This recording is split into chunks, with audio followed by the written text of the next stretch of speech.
दोस्तों आज हम दो उत्पादों का रिव्यू करेंगे। ये है एक उत्पाद नेता जलजीरा। ये स्वादिष्ट, जायकेदार एवं लाभप्रद जलजीरा है। यह पाचक गुणों से भरपूर है और इसका उपयोग आप गोलगप्पे, दाल, सब्जी, रायता या अन्य व्यंजनों का स्वाद बढ़ाने के लिए कर सकते हैं। इसका उपयोग आप अपने घर में बनाए जाने वाले दिन प्रतिदिन के व्यंजनों का स्वाद बढ़ाने के लिए कर सकते हैं। यह चाट मसाले की तरह काम करता है, लेकिन उससे भी ज्यादा स्वादिष्ट होता है। यह भोजन की गुणवत्ता को, भोजन के स्वाद को बढ़ा देता है जादुई तरीके से।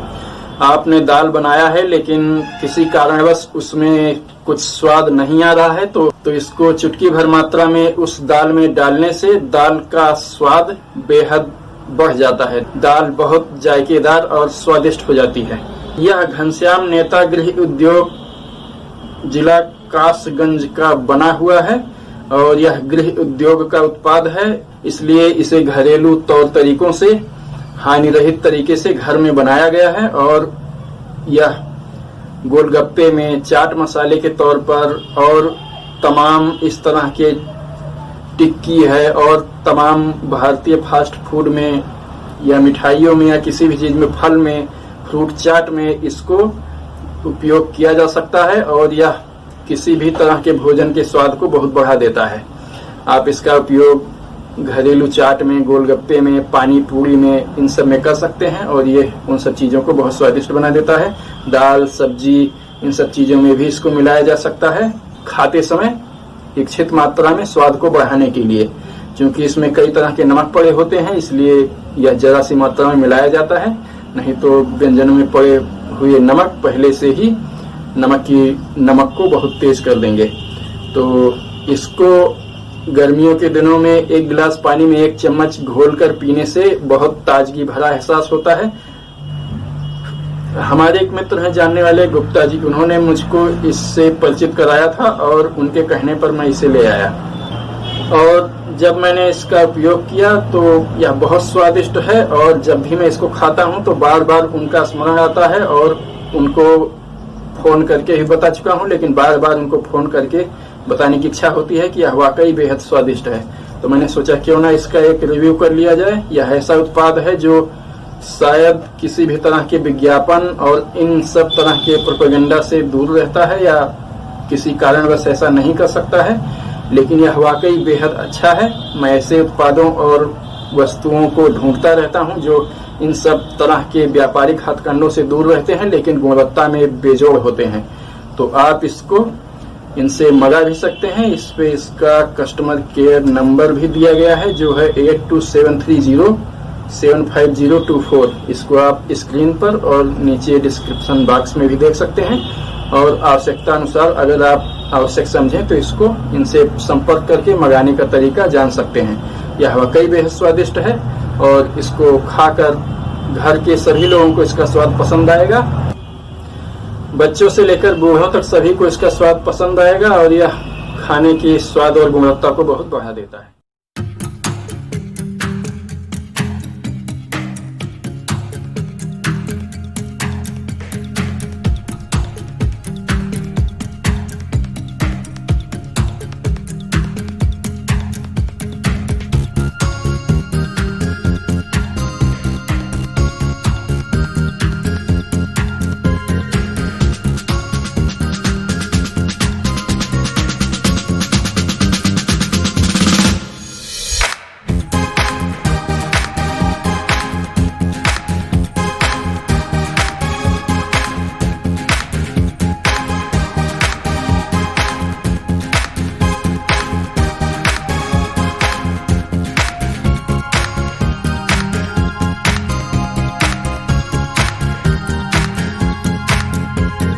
दूसरा उत्पाद जिसको मैं रिव्यू करना चाहता हूं ये है रामदेव का सौंदर्य एलोवेरा जेल, जो केसर चंदन वेरिएंट वाला है।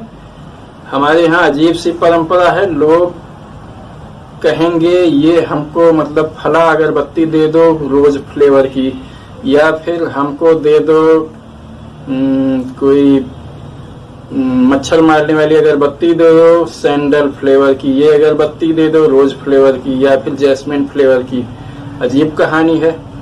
दो शब्द हैं जो किसी भी तरह के प्रकार को परिभाषित करते हैं अंग्रेजी में। एक है वेरिएंट और एक है फ्लेवर।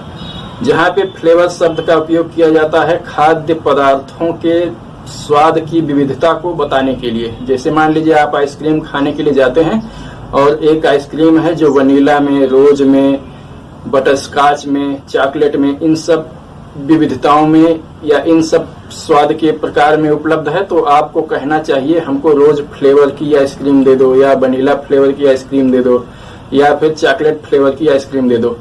इस तरह से हम देखते हैं ये फ्लेवर शब्द का उपयोग किया जाता है किसी खाद्य पदार्थ के स्वाद के प्रकार को बताने के लिए। और अगर हमको मान लीजिए एक अगरबत्ती है जो गुलाब में, जैस्मिन में, सैंडल में, लेवेंडर में, इन सब 3-4 प्रकारों में उपलब्ध है और हमको कोई एक विशेष प्रकार चाहिए, तो हम यहाँ पे फ्लेवर का उपयोग नहीं करेंगे। फ्लेवर का उपयोग सिर्फ खाद्य पदार्थ के विविधताओं को बताने के लिए किया जाता है। यहाँ पे अगरबत्ती के लिए हम कहेंगे रोज वेरिएंट की, यहाँ पे हम वेरिएंट का उपयोग करेंगे कि हमको रोज वाला चाहिए, हमको सैंडल वाला चाहिए, या ये अगरबत्ती 4 वेरिएंट्स में आती है, रोज, सैंडल, जैस्मिन और मतलब एक और। इस तरह से जो भी खाद्य पदार्थ से इतर वस्तुएं हैं और वो एक ही वस्तु, एक ही कैटेगरी, एक ही श्रृंखला की वस्तु विभिन्न सुगंधों या विभिन्न प्रकार में आती है, केवल इसमें रंग रूप या सुगंध का ही अंतर होता है, बाकी बेसिक चीज एक ही होती है, तो उसके लिए हम यहाँ पे वेरिएंट का प्रयोग करेंगे। लेकिन अगर यही चीज खाद्य पदार्थ में है तो हम यहाँ पे फ्लेवर का उपयोग करेंगे। तो इस चीज को हम आगे ध्यान रखेंगे। तो ये जो है इनका एलोवेरा जेल एक तो आता है बेसिक जो मूल एलोवेरा जेल है, लेकिन यह एलोवेरा जेल है इनका केसर चंदन वाला। तो इसको मैंने लगातार लगभग यूज कर रहा था, मैं ले आया यूज करने के लिए और आप देख सकते हैं इतना खत्म हुआ है। तो लगभग मैंने 10-15 दिन उपयोग किया होगा, लेकिन इन 10-15 दिनों पर उपयोग करने के पश्चात मेरी आंखों के नीचे यहाँ पे कुछ अजीब सी लाल लाल स्किन होने लगी। हालांकि मैं इस जगह पे लगाता नहीं था, यहाँ से नीचे ही लगाता था, आई सर्कल एरिया को छोड़ के लगाता था, लेकिन फिर भी यहाँ पे जो है इसका कुछ गलत असर पड़ने लगा और यहाँ पे भी। तो इसको लगाते समय थोड़ा सतर्क रहेंगे, हो सकता है सबको ये सूट ना करे या इस तरह की एलर्जी या ऐसी कुछ समस्याएं या सब लोगों को उत्पन्न करे। तो एक यही चीज थी जो मैं अलग से लगाया करता था। वैसे मैं बहुत कम चीजें लगाता हूँ, लेकिन फिर इसका उपयोग मैंने रोक दिया और ये चीज अपने आप ठीक हो जा रही है। तो मैंने जान लिया कि ये इसी की देन है। और ये जो है अभी जल्दी का बना हुआ ही है,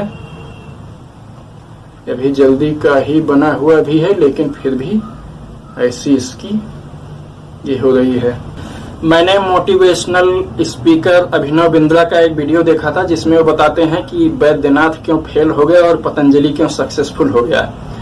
तो सक्सेसफुल होने का उनका तो ठीक है, जो जिस हिसाब से उन्होंने अपनी विवरण दिया है वो ठीक है, लेकिन जहां तक अगर आपको आयुर्वेदिक औषधियों का सेवन करना हो तो मैं रामदेव के साथ जाने की सलाह बिल्कुल नहीं दूंगा।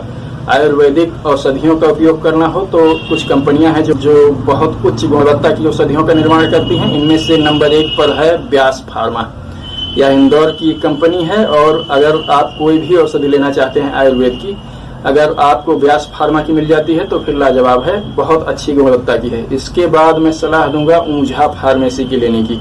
ये भी बहुत ही प्रतिष्ठित कंपनी है, गुजरात की है, और ये भी आयुर्वेद में वर्णित शास्त्रोक्त तरीके से ही आयुर्वेदिक औषधियों का निर्माण करते हैं और ये लाभ करने में बेजोड़ होती हैं।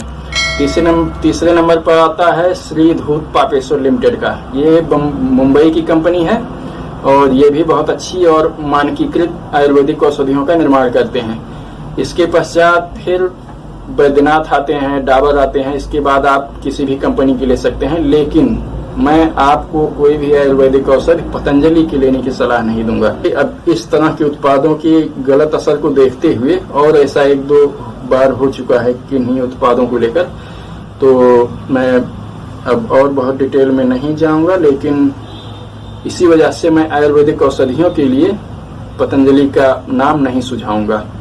और अगर आप इन सब कंपनियों की आयुर्वेदिक औषधियों का उपयोग करते हैं जिनका मैंने सुझाया है, विशेष तौर से व्यास या ऊंझा, तो आपको मनोवांछित परिणाम प्राप्त होंगे और ये आशातीत लाभ करते हैं।